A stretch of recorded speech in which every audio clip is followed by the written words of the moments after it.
Halo teman-teman. Selamat datang di konten psikopatologi.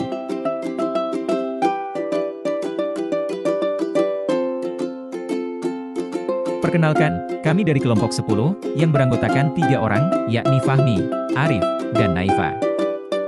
Pada kesempatan kali ini, kami akan membahas tentang gangguan neurologis, yakni delirium. Apa sih delirium itu?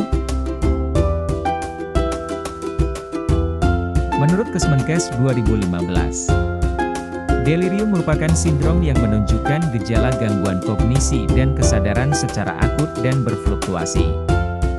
Delirium sendiri ditandai dengan gangguan kesadaran dan perubahan kognisi yang berkembang dalam waktu singkat. Lantas, apa saja gejala-gejala dari delirium?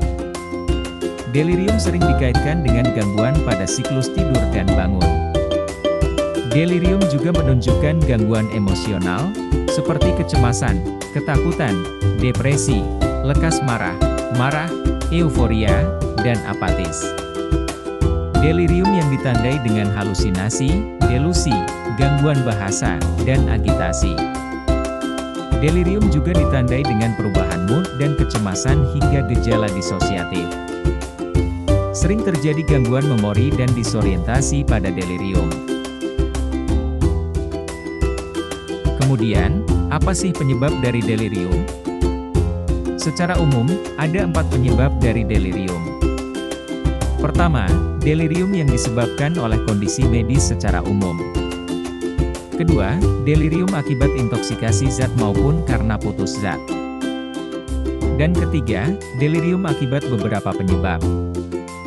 Dan yang terakhir, keempat, delirium karena penyebab yang tidak tercantum dalam jenis yang ada, misalnya seperti deprivasi sensori.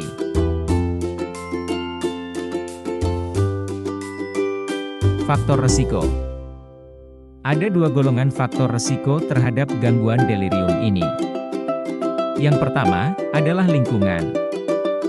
Delirium dapat meningkat dalam konteks gangguan fungsional, imobilitas, riwayat jatuh, tingkat aktivitas yang rendah, dan penggunaan obat-obatan dengan sifat psikoaktif, terutama alkohol dan antikolinergik. Yang kedua, genetik dan fisiologis.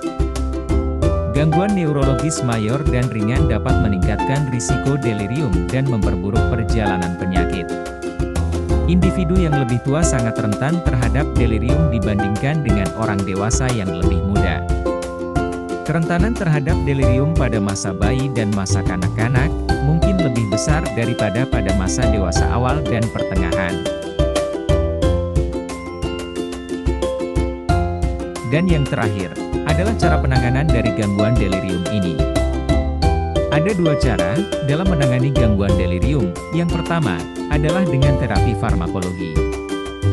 Untuk gejala utama delirium, berupa psikosis dan insomnia, dapat diatasi dengan pengobatan farmakologi seperti penggunaan obat haloperidol yang merupakan obat golongan butirofenon dan droperidol.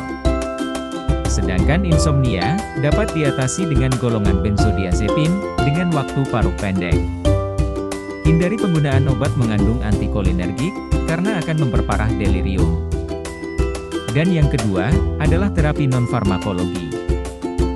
Reorientasi lingkungan yang dilakukan dengan memperlihatkan benda-benda yang diketahui pasien dari rumah.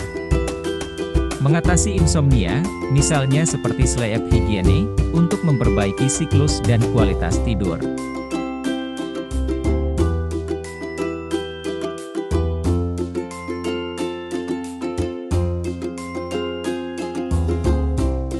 Berikut adalah referensi yang kami gunakan.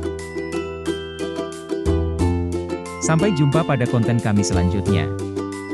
Sekian, dan terima kasih.